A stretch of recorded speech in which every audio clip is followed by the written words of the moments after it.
All right, significant figures. Now, this is going to be a concept that is going to be applied throughout the entirety of the year and is really important to chemistry because it gives us a way to reliably report and work with numbers.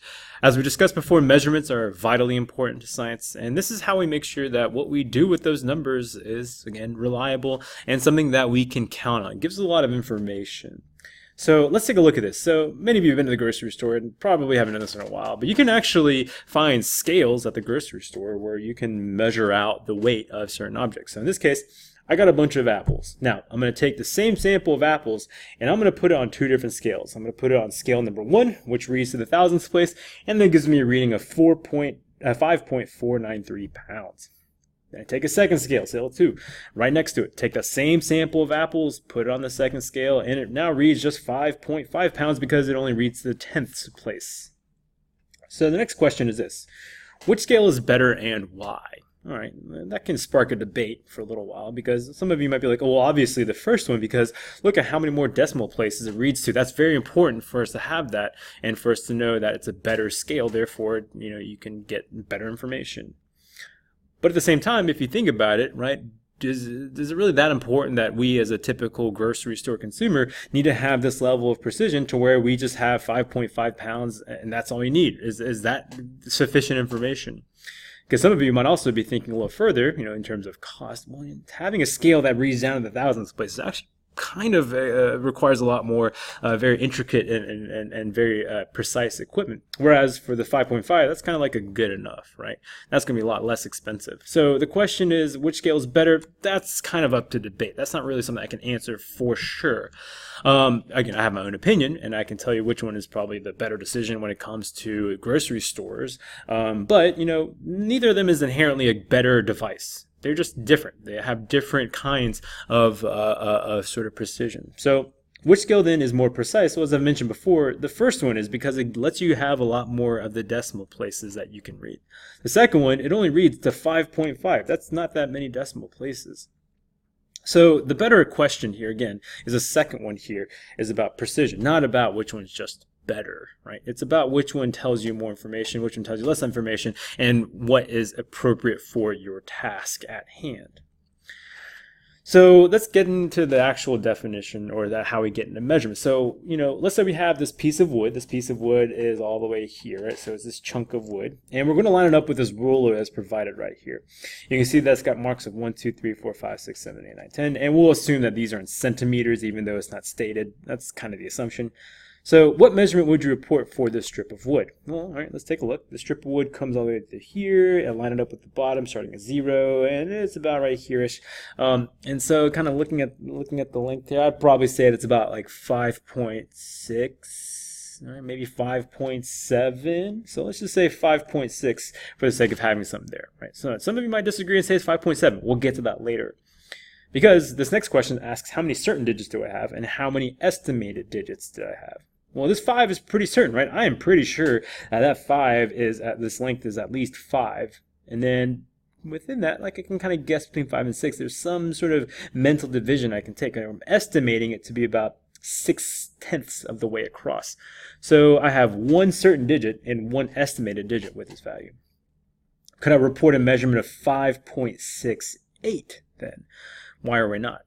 All right, well, let's remember how we estimated the even 6 in the first place, right? The 6 was estimated because between 5 and 6, I can sort of visually guess in between them. But then 5.68 suggests that even within that, right, even if I had sort of this mental 6 and 7 right here, even between that, I'd be able to guess even further that it's kind of towards the 7 side, right? I don't think I have that. That's like estimating upon an estimation, which is a very, very difficult thing to use as a reliable measurement. So the answer for this one here saying is 5.68. That's definitely a no, right? We just don't have enough markings on here to show that kind of precision. Next question, could you report a measurement of just 5 centimeters? Why or why not? Could I just say 5? Well, not really either. Yeah, sure, this thing is at least 5, but you can very obviously tell it goes past 5, not enough to 6, because there's a marking right here, right? It's between 5 and 6, and it's sort of just a little bit past the halfway mark, and you're probably ballparking as 5.6, 5.7. 5 is not enough. So that tells you this device can go down to the 10th place. And therefore, any measurement that comes off of this device, that comes off this ruler, also has to be reported in the tenths place. I can't just say 5 because that's not authentic. That's not what is the appropriate reading to the device that you have. You have to take the measurements. You have to report a measurement that corresponds to the precision of this device. So that's where significant figures comes in. It gives us consistency in representing measurements. It lets us know that the device we're using has a certain precision, and therefore we will provide that information. It requires one uncertain digit, right? We just saw that a minute ago, that 0.6, right? So when it comes to the 5.6, this was the estimated one. Always has at least one estimated digit, and then whatever certain digits that come before it, you can use that. Indicates the decimal place, right? That's allowed to be recorded when using the measuring device. And again, like I said this already a couple times, the word here, the key here is precision. It lets us know about how precise our measuring device is, right? It doesn't tell us how well we can use it, right? And that's one thing. The device, though, is calibrated to give us a certain decimal place that it can read to. It tells us the precision. So please associate those two ideas. What decimal place, what precision. Those are more or less referring to the same thing. Here's another example. Right? We have another strip of wood here, right? Same strip of wood. This time we have another ruler that's got a little bit more information. You can see instead of having just the 1, 2, 3, the whole numbers written across the top, has some further subdivisions that you can see. This ruler allows measurements down to the hundredths place now. Okay, well, let's figure that out. Well, how do we know that? Well, what do each of the marks mean? Well, these big ones, obviously, like we said, are whole numbers. So everything in between, these are actually 10 of them. That represents the tenth. So the actual individual marks, right? These represent tenths, so the 0.1s. Well, what if that ruler, what if this piece of wood ends up between the two markings? Well, that means you can kind of estimate between the two markings. Now, it might be kind of tight, it might be kind of hard for our eyeballs to see, but you can make some decent estimate. You can make some decent guess that exists between the markings for you to say that actually we can probably go down to the hundredths of place now. For those of you maybe making a guess at this one, it looks like it's lined up on that 6 mark, right? So, you might report a value at first of 5.6 using this ruler. But I can't do that, right? 5.6 was appropriate for the previous ruler, but this one allows us to go to the hundredths place. And so since the line looks like it's pretty much on that mark right here, I can't just leave it at 5.6. I'd have to report 5.60. Always have to have a hundredths place. And so, when it comes down to it, this tells us about significant figures. When you have different rulers of different precisions, you can get accurate ones, but the precisions are different. So in this case, the first one, right, my best estimate for the length might be like 5, right? It's about halfway. I can't go any more precise than that. So the most accurate answer you can provide is just 5 centimeters. Right? Now, some of you are like, well, that's not even close. I can definitely do better. Well, you can if you're given a more precise device, right? If you're given a more precise ruler, which you're not given in this first one. So that's why we have one significant figure that corresponds to this one estimated value. The second we've already done before, we approximated to be 5.6. That's 2 significant figures with the estimated one right there. But you also have the certain one, and so together, that's 2 significant figures. This last one right here, again, this one's a little bit less, it's not exactly the same as the previous slide, but you get the idea. It's about 5.62. This is the estimated one, right? These are certain. I know it's at least 5. It's at least a 0.6 as well, right? So you can see the 0.5, which is a sort of taller one, 0.6 right next to it. That makes it 5.6 and then something, and we're estimating that last digit to be 2.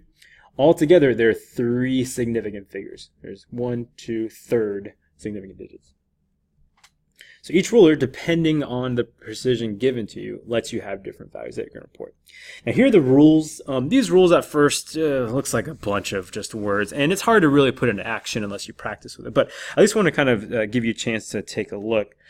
This is a question of being able to apply them sort of not in sequence necessarily, but kind of just going through and checking to see that these apply or don't apply to your numbers. So if I'm giving you some values, you should be able to tell me how many significant figures it has.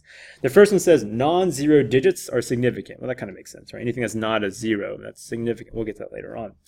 Zeros between other significant figures are significant. Leading zeros are not significant. Trailings, okay, all these, again, it's a lot of stuff. I just want to summarize it here. The next slide, though, we're actually going to see how these are play out. All right, so let's try this out. First of all, the second rule that we just saw on the previous page is reproduce it here. Zeros between other significant figures are significant. Okay, remember rule 1 said that anything non-zero, significant. So let's take a look. 2, significant. 2, significant. 2, significant. All right, those 3 are considered significant because they're non-zero numbers. This rule says that zeros between other significant figures are significant. So this 0 and this 0, these two on top, or I'm marking on top, those are between other significant figures, so those are significant. How many significant figures are there in 20024? The answer is 5. All right. What about 2.0024? Well, again, this is significant. This is significant. This is significant. All right. Based on rule number 1, all significant. These right here we know are significant, right? Based on the same rule here, rule number 2. So therefore, there's also 5 here. Once you determine something to be significant, you are done, right? You can go ahead and just write down that there's 5 significant figures, right? And then you can move on.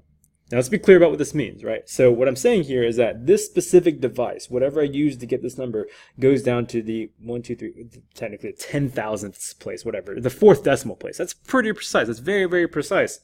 And so whatever that tells us, from that alone, from just by looking at this number, I know that this is going to be a super precise instrument that I got this value from. That's useful information as a scientist.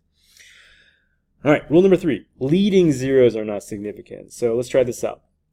All right, so first of all, we know that this is significant, this is significant, this is significant. Right? Once again, same rules before. It's non-zero, hence significant. These in the middle, rule number 2. Zeros between other significant, these are also significant. Cool. So based on rule number 2, those are good. Rule number 3, leading zeros. This guy right here, this is a not significant value, right? It is a leading zero, therefore there's 5. All right, what about over here? All right, let's start off with rule number 1 by looking at the non-zeros. Those are non-zero. Are there any zeros between other significant figures? There's not, right? There's no other zeros here except for the leading ones. All of these, right, collectively, all these not significant, not important, therefore only 3. All right, rule number 4, next one. This one says, in combination with the other ones, right, combining with the other ones, this one says a trailing or final zeros after a decimal are significant. Now, this one, again, takes multiple steps, so make sure you're careful about this one. By the way, I'm going to kind of put a separator. These two got too close to each other. These are 2 separate problems. All right, 4500. All right, here we go, one more time. That's significant, right? 2 non-zero numbers. Rule number 2 doesn't apply here because there's no zeros between other ones. And then also, there's no leading zeros, so we're good. Now, let's go and take a closer look. Trailing zeros after a decimal place. Is there a decimal place in here? No. Are there trailing zeros, though? Yes. But the problem is it doesn't meet both conditions, right? There's no decimal that they come after, so these are not significant, right? They are not giving us a lot of extra precision. So there's going to be 2 significant figures for this one. That's your answer there. 200. Let's see. Hopefully you can see this. These are trailing zeros, but they don't come after a decimal place. Not important. So 1 significant figure. All right, this one, 0.00950. All right, here we go. So the 9 and the 5, those are significant. Good. Rule number 2, zeros between other significant figures are significant. Not relevant here because we don't have that. Leading zeros are not significant. So these 3 up here, right now, not significant, right? They're leading. Trailing zeros after a decimal place are. All right, this is a trailing zero. It's at the end. Is it after a decimal place? Yes, it is. That's also significant. Check. Therefore, the answer for this is that there's 3 significant figures. 993.0. All right, let's try this out. 993, significant. All right. Rule number 2 doesn't apply. Rule number 3 doesn't apply. Rule number 4, trailing zero after a decimal place. Yes, it does. Check. That's going to give you a total of 4 sig figs.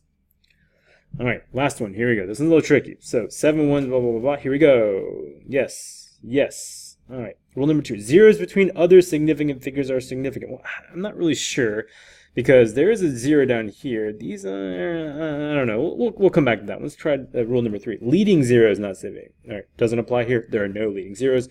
Next one. Trailing zeros after a decimal point are significant. So this one's actually significant, right? It's at the end. It's after a decimal point. So then, what does that make these 3 right here? That makes these 3, right? Significant, significant, significant. So actually, every one of these digits are significant, right? So that's going to be 6.